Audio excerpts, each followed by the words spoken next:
Ms. Oakley, you are suing the defendant, Mr. Peguero, for $5,000 over a loan. You loaned the defendant money to get a car repaired that he planned on renting out.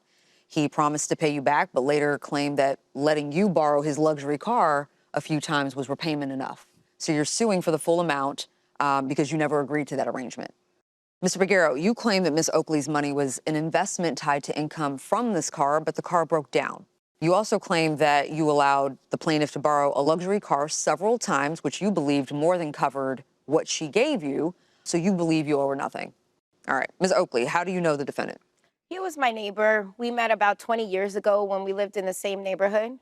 Okay, and how did you end up giving him or loaning him money? We dated briefly at the time, and then we remained friends over the years. And when we did date, one time he lost his keys to the club. So I took his parents to get his vehicle. And when I got back to my house was destroyed. So that's why we broke up, but we still became friends. And I kind of felt like he was indebted to me from that instance. I lent him money after that, up to $10,000. He's paid me back. And on this instance, I went away to Jamaica. I asked the defendant to give me a ride to the airport. When I returned from Jamaica, I had won some money at the casino on my trip, and I asked him what was his future plans for his vehicle. He explained to me. Why did you ask that? That's an odd question. He didn't have a vehicle. That was like he used my car while I was away. Oh, I see. So now when he picked me up, I was like, okay, I'm back now. What are your plans to see? On getting a car? Yes. Okay. Are you going to get around with transportation? He told me he bought a shell of a car off of Facebook. He was going to drive it back and forth to work and rent out the car so that he could make some money. I have a TA, which is called traveling addiction. So I thought that if I were to lend the defendant the money, I would not take that money and travel, and I would be able to save it for my daughter's college. So what was the agreement? That you were going to loan him $4,000? Yes, I was going to, basically I went with him. I helped him pay to get the car repaired, and he was going to rent out the vehicle. It was an Audi, a nice luxury How vehicle. much did you loan him? It was $4,000 at the time. Okay. And once it was repaired, he was going to rent out the car, make money from the rentals, yes, and pay you back. Yes. Was there a certain time frame?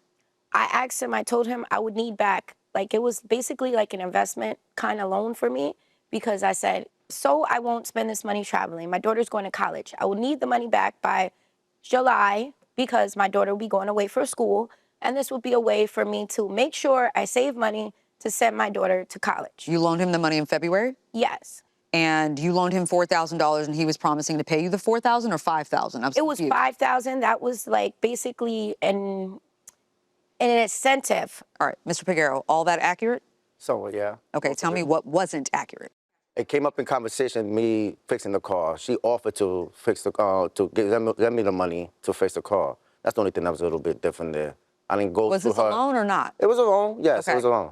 What was your plan with the $4,000 that she gave you? The $4,000 was going to go to the mechanic. He was going to order the engine, repair it. What kind of car? Do we have a picture of it? It's an Audi Q5. Okay, so this is the Audi in question? Yes. Okay, and what did you need to repair it? The whole entire engine. Why isn't it fixed? He put the engine in, and for whatever reasons, it still wasn't acting right. It was making some loud noise, and he had to spend more money fixing it. The car's still not running. So the $4,000 is gone? Yeah, it's gone. You don't have a working Audi?